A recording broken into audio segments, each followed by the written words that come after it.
Okay, so I'm going to talk a little bit about Republicans and Democrats, their strengths and weaknesses, and then talk about libertarian, small L, policy, and why, if you actually sit down and listen rather than listen to somebody that's a libertarian, rather than just listen to the rhetoric of the left or right, and actually find that a majority of Americans, and perhaps the entire world, would be very much in support of a libertarian candidate, like Rand Paul, Ron Paul, or many others. So, Republican is all about economic freedom, but is willing to force their social restrictions on everybody else. That is to say that while they support low taxes, they're willing to fight to the death to make sure that the government makes any sort of abortion illegal, some cases even birth control illegal, and they're all about marriage between a man and a woman. Not only that, but they discriminate against single people by suggesting that only married people, in their eyes, a union between a man and a woman, get drastically large subsidies to marry each other versus single people, or versus people that decide to marry same-sex, or a gay marriage, we'll say. So on the Republican side, low taxes, sometimes to the fault of building great deficits, like we saw from 2000 to 2008. Also very much about forcing their type of religious views on people through the force of government. On the Democratic side, they're more about social liberties. Marry who you choose, decide to do what you choose. Many cases, they're for the legalization of certain drugs, or, excuse me, all drugs. The problem, and all those things sound good, equality for all, you marry who you choose. The problem, though, is that they end up using the government to handle all their social justice and what they consider a social fairness. That is, that there's people in society that are naturally good at taking, I'll say, a block of wood and converting it into something that they can sell. Such as lumber to build a house, or we'll just say toys for kids, and they're able to sell that and be successful at that sort of thing. So bottom line, they're able to take, I'll say, $2 a product, and be able to sell that for $4 and better their life as a result.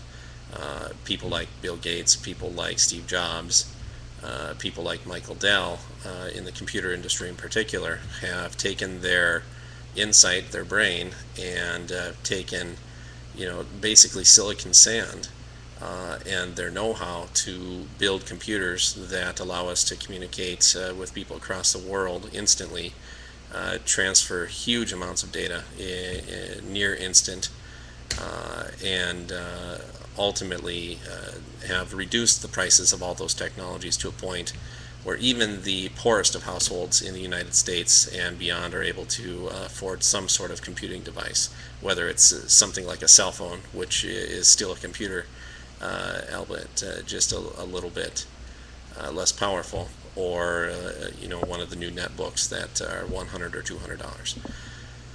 The problem, though, with the Democrats, getting back to it, is that they take all the money from the successful people, and instead of allowing those successful people to reinvest it and make their products better, cheaper, expand to more countries, expand to more people, they take that money and they give it to somebody that has already failed to be able to provide for themselves, for their family, to be able to take $2, and instead they turn it into 50 cents. That is to say, they're inefficient with the money. They may not, it could be a it could be a misfortune, it could be mistakes that they've made, or it could just be that they don't have the capacity to take $2 and convert it into 4. That is to say that their role in society is best filled by being with their family and doing what they can to make the money that they can in a position that would unfortunately never allow them to be rich. But Democrats feel that that's very unfair, and so they'll take money from the rich and give it to the poor. But in doing so, they do it not through voluntary measure, but through the government and through forced taxation, and through welfare programs that are done at such a high level that they're drastically abused, rather than letting something like a church or United Way or a local organization handle that for them. So to summarize, a Democrat, they're all about social freedom and social liberty. But in terms of economic freedom, they actually discourage economic freedom. They discourage success, and they promote laziness, and promote people to ultimately mooch off of the successful people's money. Now, libertarian, on the other hand, believes in taking the best from the left and the right and putting it together and calling it a lowercase l, libertarian. So what they do is they believe in absolute economic and social freedom. So what does that mean? That means giving up on the war on drugs. Instead of spending billions of dollars fighting the war against drugs, spend those billions of dollars creating regulation or creating some sort of system that allows people to purchase and sell and distribute marijuana in a safe manner. And by doing so, you're reducing crime, you're reducing gangs, and the primary source of their income is selling drugs.